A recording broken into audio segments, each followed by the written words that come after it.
Salut tout le monde et bienvenue sur Bouton Rouge. Aujourd'hui, je suis avec Max de Monsieur Montre pour une vidéo un peu spéciale. Salut Max. Salut. Un peu en avance. Bon, est-ce que tu peux nous dire rapidement ce que tu fais sur ta chaîne? Du coup, ce que je fais le plus, j'aime bien aller chercher des bons petits plans, des sélections de montres. Je fais pas mal d'unboxing en ce moment. Je vais gratter l'amitié aux marques pour justement, j'ai un petit concept où j'unbox la montre, je la teste pendant un mois et le but c'est de faire un petit retour à la communauté si oui ou non ça vaut le coup. Donc on a des marques sympas comme Serica, comme Yema, que je suis un grand fervent défenseur des marques françaises. Je fais des sélections de montres. Je bosse pas mal les shorts, donc c'est pas mal gardi. Et là, si tout se passe bien, courant d'année qui va arriver, j'ai envie de créer une marque de montre. Donc ça fait longtemps que j'y réfléchis. Et de tout documenter de A à Z. Donc c'est pour ça que ton invitation aujourd'hui sur le concept qu'on va faire m'a plutôt plu. Eh bien, merci à toi d'avoir répondu présent. En tout cas, je vois que tu es très actif en ce moment sur YouTube. Tu fais beaucoup de vidéos. Qu'est-ce qui explique cette productivité? Le chômage. Donc, non, j'ai envie d'accélérer les choses. Donc j'essaie de poster 2-3 formats longs. Après, je suis un peu connu, parce que avec ma commu, on aime bien les bonnes affaires. Donc sur cette fin d'année, il y en a pas mal. Donc là, on sort des Black Friday où il y avait pas mal de prix cassés. Le but était de chercher justement de la bonne réduction. Et non, un peu de temps libre en ce moment. Donc j'utilise à bon escient. Ok Max, super. Et qu'est-ce que tu portes aujourd'hui? Justement, je porte Venezianico Nered bronze. J'avais envie de tester du bronze. Ça fait longtemps que j'ai monté sur un cuir gris. La boucle, elle va être en bronze aussi. J'ai pu la changer sur le bracelet. Je suis pas trop fan du bracelet qui était fourni avec la montre. Donc je l'ai monté sur un petit cuir gris sympa. Et toi, t'as quoi? Et moi, je porte une des dernières Saint-Martin, la Saint-Martin SN0148, qui est en vert, finition poil de lapin, parce que le cadran, il est fait de petits traits et que visiblement, les Chinois, ils aiment bien donner des petits noms, comme, je sais pas si vous savez, mais la nacre chez les Chinois, ça s'appelle la maman des perles. Voilà, c'est un truc que j'avais dit récemment. Alors, pour vous expliquer le concept de la vidéo du jour, on va générer nos montres de rêve, ou alors les montres qui nous inspirent à ce moment-là, les montres qu'on a envie de créer, en s'aidant de l'intelligence artificielle. Pour cela, on a demandé à ChatGPT de nous générer un prompt pour le nouveau modèle Nano Banana Pro, dont vous avez sûrement entendu parler. Et puis, on va présenter 3 montres chacun et chacun notre tour. Est-ce que tu es OK pour commencer, Max? Clairement OK. Eh bien, c'est parti, on va présenter ta première montre. Alors, pour rien vous cacher, on a préparé les prompts en avance. Et voici le prompt de notre ami Max. Alors, est-ce que, en attendant que ça charge, tu peux nous parler rapidement de ce que tu as choisi et pourquoi? J'ai poussé un petit peu le concept jusqu'au bout où justement je suis vraiment parti d'une base à nu. Comme je dis, moi depuis gamin je rêve d'avoir une marque de montre, donc des idées, j'en ai 1 milliard dans ma tête. Pour ceux qui ne savent pas, je suis basé dans le sud de la France, donc je suis vraiment parti dans un mood provençal, des dress watch. Ça va être quelque chose vraiment de simple et épuré, c'est ce que j'aime moi dans l'horlogerie. C'est pas quand ça part dans tous les sens, j'aime un bon vieux 3 aiguilles avec une date, et ça fait entièrement le travail sur une pièce vraiment basique, donc c'est un peu ce que j'ai bossé dessus. Donc j'aime bien jouer moi sur la texture des cadrans, justement je trouve que c'est ce qui va donner du charme à la montre. Ça y est, on a réussi à importer la première image générée par IA. Qu'est-ce que tu peux nous dire dessus? Est-ce que tu veux rajouter peut-être des dimensions pour qu'on sache bien ce que tu as voulu mettre? Je suis parti vraiment dans du néo-vintage, donc on imagine que c'est un bon 39 mm. J'aurais peut-être dû dans le prompt, de le voir, plutôt partir dans un premier temps sur un bracelet noir. Après, c'est toujours la couleur. C'est les goûts et les couleurs. Je sais que moi, je préfère le cuir noir en crocon pour le rajouter pour la deuxième capsule. Comme je dis, moi, j'aime vraiment les choses simples. Donc, je suis parti vraiment sur un petit blanc polaire, vraiment grainé un peu. Je sais pas si vous voyez, Oris fait beaucoup ce genre de choses. Un index sur 2, un bâton, un chiffre arabe. Je trouve que ça donne de la profondeur à la montre. Ce que j'aimerais, je pense, rajouter pour les prochaines, pourquoi pas, pour garnir un petit peu donc le cadran, mettre pourquoi pas un chemin de fer. J'essaye de la peaufiner en même temps que je suis en train de la voir, parce que du coup, j'avais jamais vu à quoi ça pouvait rendre avec un petit logo. Pareil, moi, je suis un peu de l'école à Henri Benamias, donc l'ancien CEO d'Audemars Piguet, qui détestait avoir écrit automatique sur les montres. En vrai, quand vous achetez une montre, surtout sur la gamme de prix d'Audemars Piguet, je trouve que c'est pas beau quand il y a écrit automatique. On sait que c'est automatique, j'aime quand il n'y a rien, que c'est tout épuré. Donc là, je suis parti sur un lavande. Vous verrez, je vais beaucoup jouer sur la couleur des index. La lavande, parce que voilà, ça rappelle notre très cher sud. Là, on le voit un peu moins bien, mais sur la couronne, voilà, un petit soleil. Bah écoute, en tout cas, moi j'aime beaucoup ce côté lavande, c'est une couleur qui me parle beaucoup, moi tout ce qui est violet dans les montres j'adore. C'est de la dress, je sais que la dress ça plaît pas à tout le monde, voilà il faut pouvoir la porter. Toi par exemple t'as l'occasion de porter des dress watch dans la vie de tous les jours? Je m'y suis mis récemment. Moi, j'ai vraiment beaucoup poncé la Tuosa chez Citizen. J'ai l'Urban Traveler de chez Yema. Donc, c'est vraiment du sport chic en acier. Et justement, j'avais vraiment envie de tester pour cette raison, justement, un petit peu les dresses. Parce que je trouve que même si on s'habille pas forcément en costard, je trouve qu'une dress, souvent, ça rajoute vraiment un petit charme au poignet. Et en tout cas, on peut jouer aussi sur la texture du cuir qui fait que ça peut rendre un peu moins détendu. En tout cas, c'est super original. J'aime beaucoup la typo des chiffres dans le cadran. Le soleil sur la couronne, du peu que j'en vois, ça me rappelle les soleils et drapeaux d'Amérique du Sud, notamment d'Argentine et d'Uruguay. Moi, j'ai vécu en Uruguay, donc ça me fait un petit quelque chose. Ton logo là, très très bonne idée. Super original, hein. Franchement, les surpiqûres violettes, fallait y penser. Voilà. Bah, justement, moi, je suis un peu de l'adage que le diable se cache dans les détails. J'ai vraiment envie de quelque chose de simple, mais de simple fait bien jusqu'au bout, sans forcément partir. Alors, le cadran, j'ai pas envie de quelque chose de twist, comme je disais, quelque chose de grainé. Alors là, je pense que même si je vais faire quelque chose, ça sera encore plus grainé, mais je trouve que rien que si on part sur une base simple et qu'on joue sur la texture, sur les couleurs, je trouve que ça donne un terrain de jeu vraiment immense et qu'il n'y a pas forcément besoin de réinventer la roue, parce que je trouve qu'un peu parfois les sorties qui sortent en ce moment, ça devient vraiment totalement loufoque, juste un peu pour faire connaître la marque, ce genre de choses. Moi, j'ai vraiment envie d'un mood provençal vraiment simple et épuré. Bah super, merci Max. Et passons à la deuxième montre. Pour ma première montre, je vais aussi partir de zéro et utiliser des pièces à peu près existantes. J'ai déjà préparé un prompt que je vais vous détailler ici. Et c'est parti pour lancer la génération. On va voir si l'IA comprend ce que je lui demande. Là, bien sûr, vous ne pouvez pas voir, je vous ai flouté. Et voilà, vous pouvez voir ma Saint-Martin GMT Batman. Ok, ça rend bien. En fait, c'est une Rolex GMT Batman améliorée. Pourquoi j'ai mis la marque Saint-Martin? Franchement, je trouve que leur logo est très stylé, hein. C'est vraiment personnel. Je sais que la plupart des gens les détestent. Si je devais changer un petit truc, ce serait quand même cette aiguille GMT que j'aurais aimé faire bleue. Hier, j'ai essayé d'en designer une un peu à l'œil, comme ça, sur Canva, et ça n'a pas rendu aussi bien. Peut-être qu'il faudrait soit que je remplace le logo Saint-Martin par ce Batman, soit que j'essaie d'incruster un Batman dans le cadran. Mais comme vous pouvez voir, ce que j'ai fait de différent de la Rolex qui existe, c'est de faire ce cadran soleillé un peu fumé. Et je trouve que ça rajoute beaucoup de profondeur à la montre. Bracelet jubilé, parce que bracelet jubilé, techniquement, si c'est bracelet jubilé, c'est pas une Batman, c'est une Batgirl. Si j'ai fait bracelet jubilé, c'est parce que j'ai découvert il y a pas longtemps ce que ça faisait de porter un jubilé au poignet. Je me rends compte que c'est l'un des bracelets les plus confort dans les bracelets acier. Et je kiffe, voilà. C'est vrai que ça rend bien, je trouve que ça affine les pièces, le bracelet jubilé. Pourtant, moi, je suis fan incontesté du président. Mais c'est vrai que le jubilé, je trouve que là, ça rend la pièce un petit peu plus soyeuse. Oui, et puis c'est beaucoup de détails, hein. Comme il y a le centre du bracelet qui est normalement poli, ça va faire une ligne de lumière au milieu. C'est peut-être pour ça qu'ils l'ont créé à l'époque, qu'ils ont poli le centre et brossé les côtés pour faire un chemin de lumière. C'est ce qu'ils expliquent en tout cas sur la Land Dweller, nos amis de Rolex. Et comme vous pouvez voir, on a le petit clin d'œil Batmade pour changer du Swiss Made. Et voilà, et je vous mets comment elle rendrait au poignet. On passe à la montre suivante avec Monsieur Montre. Donc voilà, c'est en train de se générer. Qu'est-ce que tu as changé sur le prompt? Justement, j'ai amélioré un peu les détails qu'on a pu voir tout à l'heure en rajoutant un chemin de fer, parce que c'est vrai que je le trouve un peu trop nu. Le cadran, en changeant la couleur du bracelet. C'est toujours les goûts et les couleurs, mais c'est vrai que je serais plus parti moi sur un noir en croco. D'ailleurs, je crois que j'ai envie de lui mettre en croco. Ça sera à faire pour la troisième montre, qui sera la bonne cette fois-ci. Mais j'ai gardé sensiblement la même chose avec le texture grainé. Juste voilà le cas qui va être le logo potentiellement de la marque. Il sera pareil de la même couleur que les index, juste à voir si ça rend bien ou pas. Eh ben j'ai hâte de voir ça. Je vais l'importer sur Canva et on va voir ça ensemble. Et la voici. Parfait, justement, ça rend un peu comme je souhaiterais après. Je sais pas comment je pourrais faire avec le prompt pour avoir vraiment un cadran un peu plus grainé. Parce que là, je trouve que ça fait un peu vide, mais c'est vraiment partir dans cette ambiance vraiment grainée. Après, en commentaire, s'ils ont des combos de couleurs qui leur font penser à la Provence, je suis vraiment preneur. Pareil, je serais plus parti sur des aiguilles dauphines et sur la trotteuse. J'aimerais pourquoi pas mettre une feuille d'olivier. Un peu comme ça que j'imagine les choses, vraiment quelque chose de simple et d'épuré, vraiment avec un mood provençal. Et qu'est-ce que tu peux nous dire sur cette couleur olive? Pourquoi avoir fait ce vert là? Pour moi, les trois couleurs de la Provence, donc on verra avec la dernière, ça commence par la lavande, le vert olive de l'huile d'olive où matin, midi et soir, on en boit ici. Ici, c'est pas cuisine au beurre, hein, c'est sûr. Non, mais c'est clair, surtout que l'huile d'olive, c'est super bon. Je trouve que c'est aussi pour lui rendre hommage à la Provence. Pour ceux qui savent pas, moi, de base, je suis de l'Ouest de la France, je suis arrivé ici il y a bientôt 10 ans, je suis un fan du Sud, je m'y sens vraiment bien.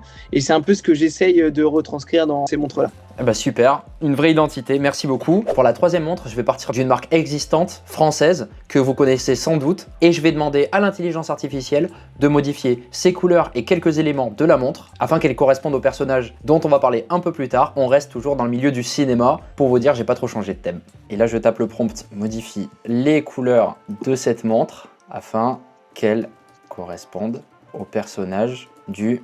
Alors vous allez découvrir bientôt, et là je demande carrément à l'IA de se débrouiller toute seule, voir ce qu'elle est capable de nous générer, et voir si on met moins de détails et qu'on la laisse plus faire, elle fait des choses intéressantes. Eh bien vous allez être choqué du résultat, moi en tout cas je le suis, je pense que je pourrais pas faire mieux. C'est mieux que ce que j'avais imaginé et c'est carrément dans les bonnes couleurs. Je vous montre ça de suite. Et voilà, je vous présente la Marchlab GMT. Pourquoi j'ai choisi cette montre? Parce que c'est une GMT carrée et que j'en connais pas beaucoup d'autres. Comme c'était une montre verte et que j'étais dans l'univers de Batman dans la montre d'avant, j'ai voulu faire une montre aux couleurs du Joker et là voici, c'est la Marchlab GMT Joker. Je sais pas ce que t'en penses Max, mais je trouve qu'en termes de couleurs, il a vraiment bien fait le taf, notre ami Gemini. J'aime énormément, on dirait clairement une photo officielle. Le violet se marie vraiment super bien avec le orange. Honnêtement, après, faut pouvoir la porter, mais je trouve qu'au final, ça passe dans toutes les circonstances. Est-ce que tu connais une GMT carrée à part cette montre? J'avoue pas du tout. C'est pour ça que moi, j'aime énormément Marchlab. Sur ce créneau, ils sortent des sentiers battus. Je trouve qu'ils représentent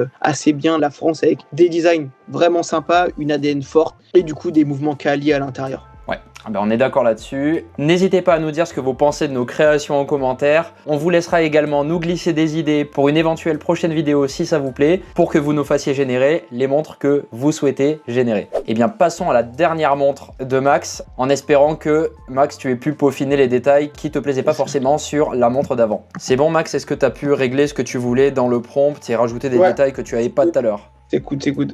T'as changé beaucoup de choses? Non, j'ai envie d'avoir une texture plus grainée, donc j'ai changé et rajouté un petit cuir croco qui est pour moi l'un des plus beaux bracelets en cuir. Ok, mais on va voir ce que ça donne. Et je suis déjà très hypé, juste envoyer la première image. Vous allez la voir dans un instant. Eh bien, la voici, la montre de Max. Waouh, il y a déjà beaucoup plus de détails. Vas-y, je te laisse balancer ce que tu as à dire dessus. Bon, là, on a eu un petit fail. Du coup, on modifie un petit peu le prompt pour rajouter ce qui manquait à la montre. On va voir ce qui se passe. On va voir si, s'il arrive à s'auto-corriger.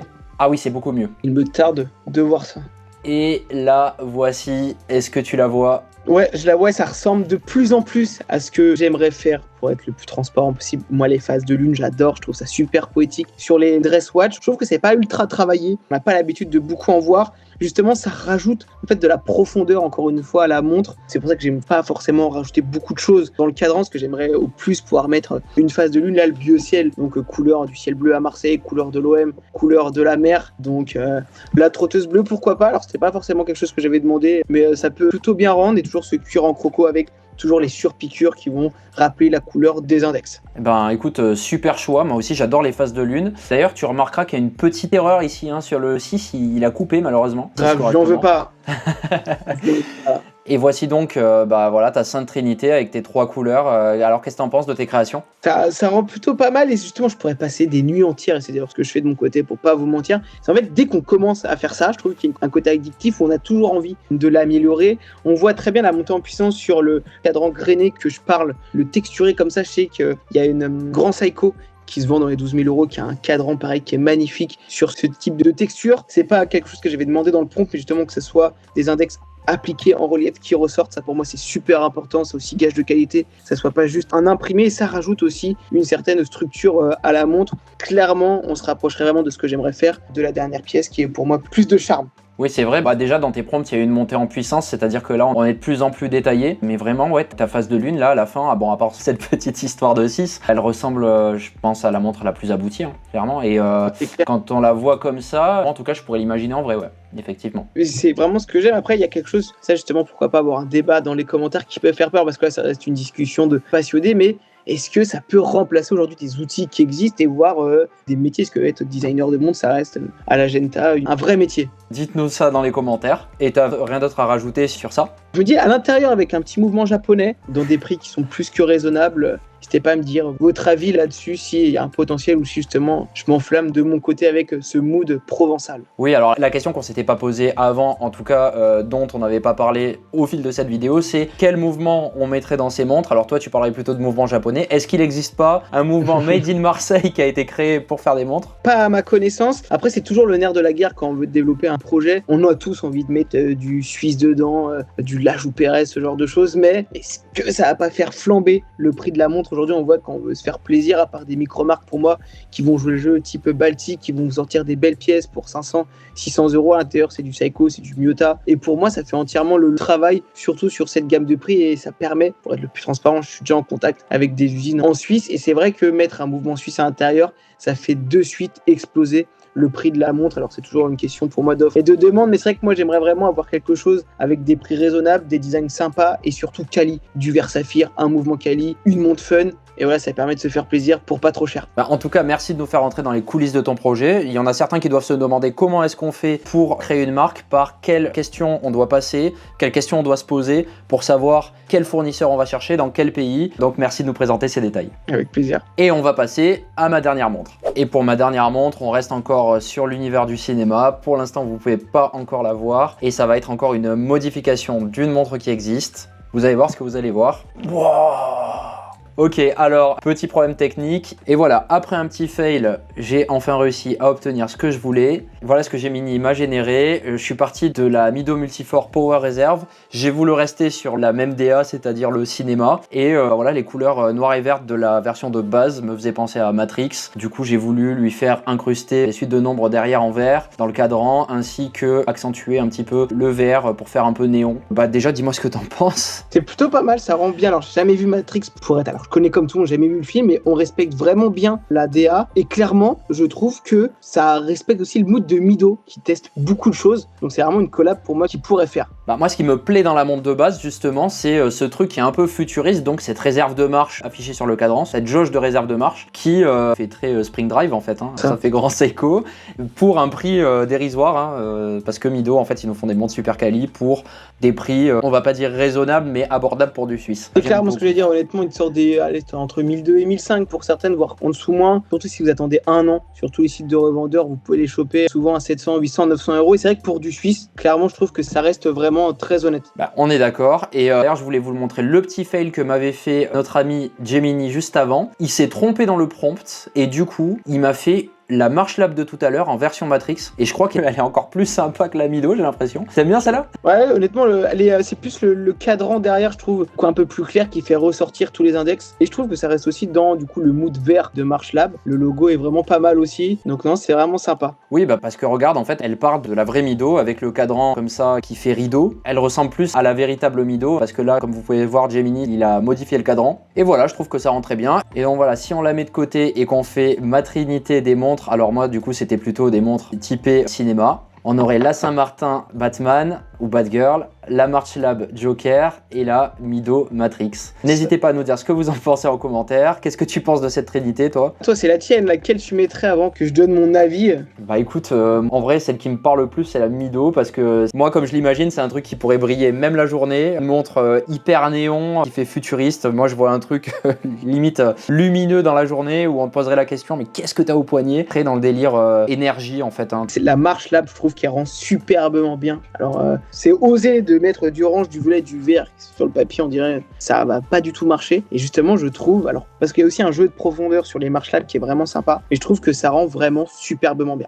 Ouais, et tu remarqueras que sur les 3 montres que j'ai pu générer, il y a quand même de la profondeur dans le cadran. On n'a jamais un cadran qui est monotone. Toi d'ailleurs, tu as fait des cadrans texturés. C'est ça qu'on essaye de montrer, c'est qu'il n'y a pas besoin de faire très compliqué pour avoir une montre originale. Il suffit de rajouter un peu de texture dans le cadran. Je sais pas si toi ça te parle, mais moi c'est un truc super important. Quand j'achète une montre, j'essaye toujours de faire en sorte que le cadran il ait quelque chose à raconter, qu'il soit pas plat, qu'il soit texturé. Et là, justement, c'est ce que je raconte aussi. Moi j'aime les choses, comme j'ai simples, épurées, mais justement avec de la texture pour donner du cachet, du caractère. Souvent quand c'est tout lisse, je sais que typiquement je suis parti sur l'Urban Traveler uniquement parce que je le trouvais magnifique, le nid d'abeille. Et justement sur ce genre de cadran, tu vois, c'est simple, un petit nid d'abeille, s'il est bien fait, ça rend superbement bien. Ouais, bah, je suis totalement d'accord avec toi. C'est pour ça que j'ai parlé à plusieurs reprises de ma Saint-Martin SN 0144 GMT qui a un cadran texturé Gienzang qui rappelle les porcelaines chinoises de la dynastie Song. Et c'est un cadran qui est ultra texturé, hein, je vous le mets ici. C'est voilà, vraiment sympa cette pièce. Je l'ai choisi pour la texture du cadran. Moi, c'est un truc super important. Et puis, j'aime beaucoup. C'est pour ça que je l'ai fait d'ailleurs sur la Saint-Martin Batman. Moi, j'aime beaucoup le côté fumé sur les cadrans. J'aime bien quand il y a les bords noirs. Ça va vraiment rajouter de la profondeur et ça va faire qu'on va vraiment se concentrer sur les reflets quand on bouge la montre dans tous les sens la journée. Surtout, c'est pour ça que je fais souvent des plans en voiture. Quand on est dans la voiture, qu'on conduit et qu'on tient le volant devant nous avec la montre au poignet, on peut voir tous les reflets du soleil qui viennent taper sur la montre. Et c'est là qu'on voit la profondeur, non seulement du cadran, mais aussi par exemple de la lunette. Ouais, voilà. C'est vrai que ça rend bien. La vidéo va commencer à toucher à sa fin après un long tournage. J'espère que le concept vous aura plu. Pourquoi pas pas si ça fonctionne bien en commentaire. N'hésitez pas à nous lâcher des prompts et on pourrait réagir aux prompts potentiellement des abonnés. Ça peut être une vidéo un peu fun et sympa. Donc j'aime bien moi faire des vidéos, alors parfois sérieuses, mais c'est un peu à la décontracte. Ça peut être vraiment cool. Eh bien merci Max, j'espère que tu t'es autant régalé que moi. Et puis comme il dit, n'hésitez pas à nous dire ce que vous en pensez en commentaire. D'ailleurs vous pouvez d'ores et déjà nous dire laquelle des deux collections vous avez préférée, même si ça n'a strictement rien à voir parce qu'il y a beaucoup plus de personnalité dans ce qu'a fait Max, puisque c'est ce qui sort de sa tête. Donc c'est génial. Lui il a pas copié. C'est compliqué en vrai de trouver une ADN forte sur des designs qui n'existent pas forcément quand on commence à créer des choses. Tout ressemble à tout. Donc le but c'est d'essayer de faire des choses novatrices tout en étant dans des choses qui plaisent. Donc c'est assez complexe. Ouais, on est d'accord. Merci Max. N'hésitez pas à vous abonner à la chaîne de Monsieur Montre. Et puis on se revoit dans une prochaine vidéo. Allez, ciao!